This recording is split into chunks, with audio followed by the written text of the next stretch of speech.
Hi and welcome back to the channel. It has just finished Arsenal 0, PSG 1 in the first leg of the semi-finals of the Champions League played at the Emirates today, and Arsenal didn't take full advantage of the home game. There's a lot to unpack today. There are pretenders in the game, and the manager also needs to be called out, but we'll do that towards the end. Let's get into the starting lineup because I suspected Trossard was going to start up front today, and he did. But let's start with David Raya in goal, Urin Timber on the right, William Saliba and Jakub Kiwior as a centre-half pairing, and then Miles Lewis-Kelly as a left-back today. Mikel Merino drops down back into midfield because we had no Partey today, you know, considering the fact that he picked up that silly yellow card in the second leg of the tie against Real Madrid in the quarterfinals, so he misses out today. That's why I could see Declan Rice was visibly angry with him, and we were, as fans, we knew what we were missing, and we saw it today because we missed this guy today. But in the middle of the park, Mikel Merino, like I said, it was in there, Declan Rice, and then Martin Odegaard in that mix with him in the middle of the park. And then up front, Bukayo Saka, down the right, Leandro Trossard starts as a centre forward today, and then Gabriel Martinelli down the left. Yeah, to be honest, I saw the starting lineup and I was confident. I thought, yeah, this is the best starting lineup we could possibly go with today. But it only took 4 minutes for them to, you know, punish us. And it took 3 players as well, because they send the ball to Dembele. Dembele is still in their own half, and then he travels like half the length of the pitch, you know, lays off the ball for Kvaratskhelia. Finally, I figured out how to pronounce his name, but I think that's from listening to so many other people pronounce his name. Yeah, Kvaratskhelia is a bit overhit as well, but Kvaratskhelia starts working his way into our box. And this is why I was so pissed off with Urin Timber today, because I was screaming at the telly. I was like, step up to him, stop moving back, stop stepping back. And then that kind of made Rice commit as well, because Rice had to double up on Kvaratskhelia with Timber, and then he leaves Dembele open. And as soon as Kvaratskhelia sees Rice coming his way, he sends the ball to Dembele. They waste no time. Dembele again, one touch, lets off a shot, and then he takes, you know, no deflection, but he hits the woodwork and goes right, you know, into the back of the net. And like, just like that, we were 1 goal down. And you could see the PSG tactics come into play in the first 20 minutes, because it took us 20 minutes to settle, and that may have been the plan. Get as many goals as you guys can in the first 20 minutes, because that's when Arsenal are most vulnerable, and that just seemed to work today. However, we did settle down after 20 minutes, try to commit bodies forward, but at the same time, PSG, they were proving difficult, you know, and we got away. Timber, in fact, got away with, you know, bringing Kvaratskhelia down a few times. You know, one of them was even in the box, and, you know, arguably could have been a penalty, but we were just lucky again. You know, however, Arsenal settled in a bit more. You know, had a few chances, but Martinelli just kept finding himself offside. And, you know, this is not the first time, you know, this season or this game, you know, in a big game where we need Martinelli, and, you know, he's just not focused, he's not looking down the line. And I find it quite aggravating. Like, you know, he was one of the pretenders today. I'm gonna call him out because, man, this guy, you know, it's just, he's not good enough for us anymore, you know, to be on that left. Even if, you know, he does have his moments, but he needs to be a squad player at most now.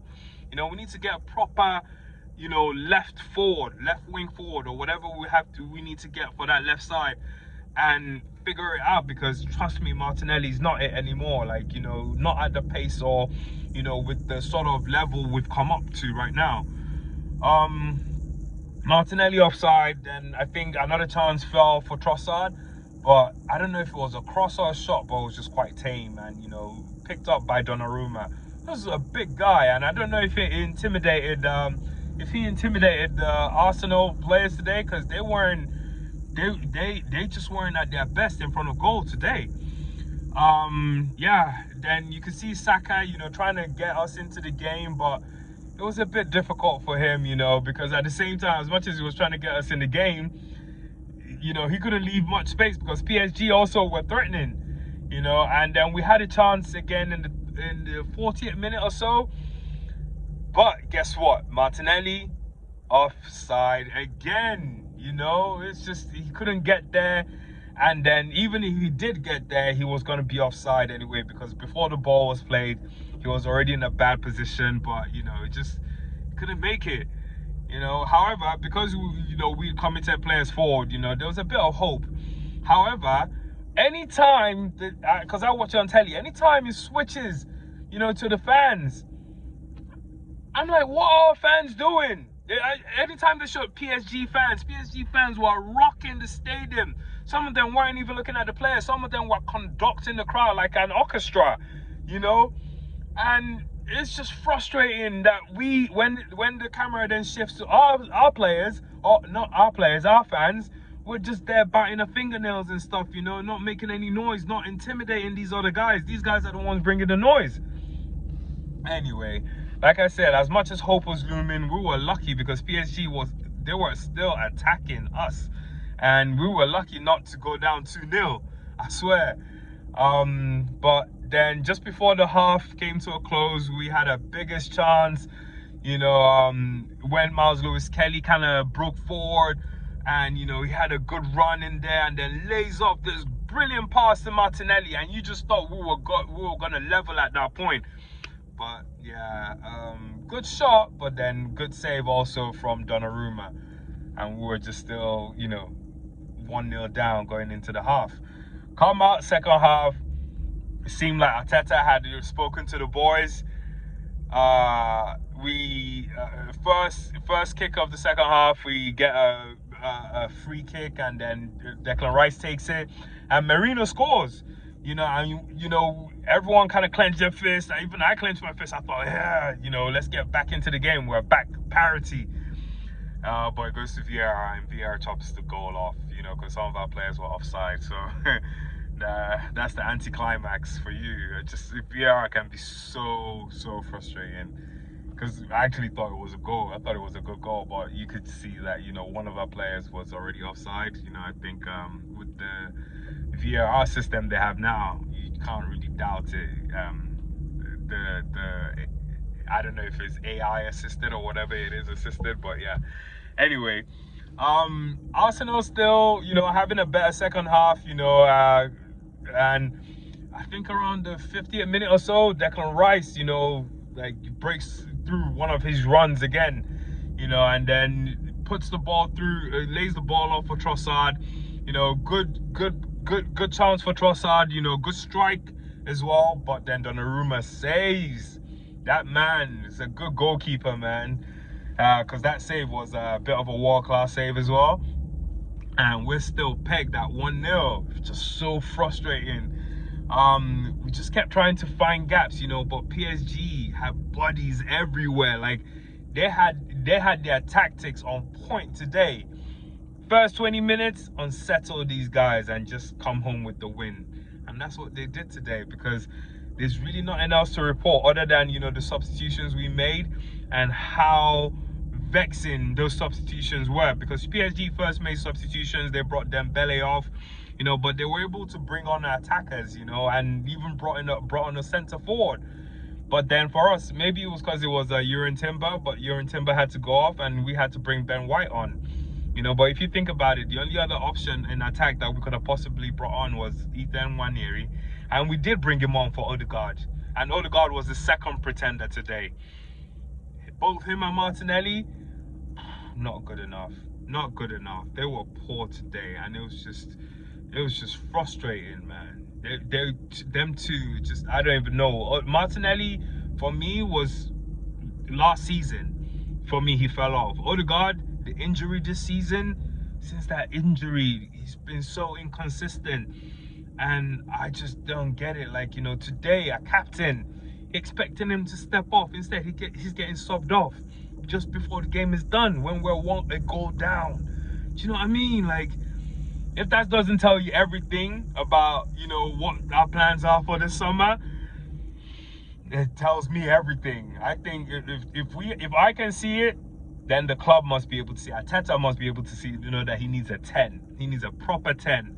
And with this talk about Cunha going to Manchester United, they better get into that, you know, discussions and get Cunha to Arsenal, because that's really the 10 we need. That's the sort of person that will take a game by the horns, and, you know, as a captain as well, and make it his own and make something happen. But Odegaard didn't make anything happen today.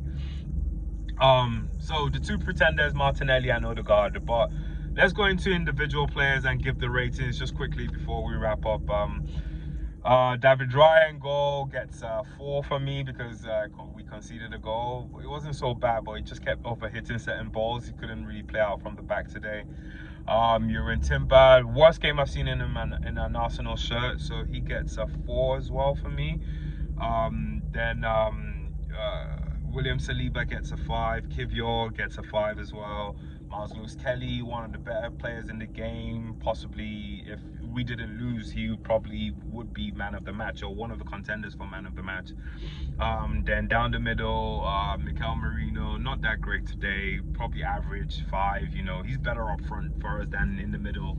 It wasn't great. He couldn't do what Partey did, and he couldn't do what Rice does in that, you know, left-sided 8 position as well. Declan Rice, one of the better players, another contender for man of the match if we had won. He gets a 6 as well. Marina gave a 5, I believe. Rice gets a 6. Odegaard gets a 3. Yeah, Odegaard gets a 3. He was that poor. Then up front, Bukayo Saka really couldn't do much after the first half. You know, he did have a few chances, but he never really hit the heights today, because Timber wasn't, you know, at levels today. Odegaard wasn't at levels, you know, to give him that, you know, options he has on the right hand side. So Bukayo Saka gets about 5 for me as well. Trossard gets 4 maybe. You know, he wasn't that great today. And Martinelli also gets a 3. So between him and Odegaard, for the worst player of the match today, I probably have to give it to Martinelli. As bad as Odegaard was, but it probably goes to Martinelli, just because so many times he just kept, you know, drifting offside and just didn't look down the line, wasn't focused, had a chance to score, didn't convert, and, you know, we now have a real uphill task. But then I am confident for the second leg. Quote me on this. I am confident for the second leg, because in this Champions League, anytime we play away, we smash teams, and I have a feeling we are going to score first at PSG. I don't know if we win it, but we're definitely scoring first in Paris, and we might come away with the win. But let's be hopeful. The only thing I'll say is the fans need to step up. I can't be watching this thing on telly, and the ones who are privileged to be in the stadium are just there biting fingernails. What's that? Anyway, for the fans, I'm not rating the fans. Mikel Arteta, today, let's talk about you just before we close. Arteta is a lot to blame, because I don't know if it's to do with inexperience. Actually, that's not an excuse anymore. He's been here before a couple of times. We played Bayern Munich last year. The inexperience to play a team like PSG and not have everyone focused just from the jump off. A lot of it falls on him as well. I just feel like we weren't as prepared as we should have been. And the whole time, you know, leading up to this game, all I just kept hoping was, I hope Arsenal are really prepared for this game, because this is no Real Madrid. This is a tougher task than Real Madrid. So just seeing, you know, how we come off and, you know, just losing this game at home, a lot of it goes to Mikel Arteta as well. So yeah, that's it. We have another game this weekend against Bournemouth in the Premier League, at least try to retain second position. So we'll be here again to report that game. But yeah, win knocked out of me for today. Not what I expected, but hey, we're still at halftime. We've got one more leg to play, and that's the tie. That it's all or nothing. It's all or nothing next week, Wednesday, in Paris. All or nothing in Paris. Thanks for watching the video. Wish you all love and peace. Remember to subscribe to the channel, like the video if you like the video, and drop some comments. Even though today I'm not sure anybody really wants to talk about the match, but hey, if you got anything to say, let's talk about it. Have a good one. See you later.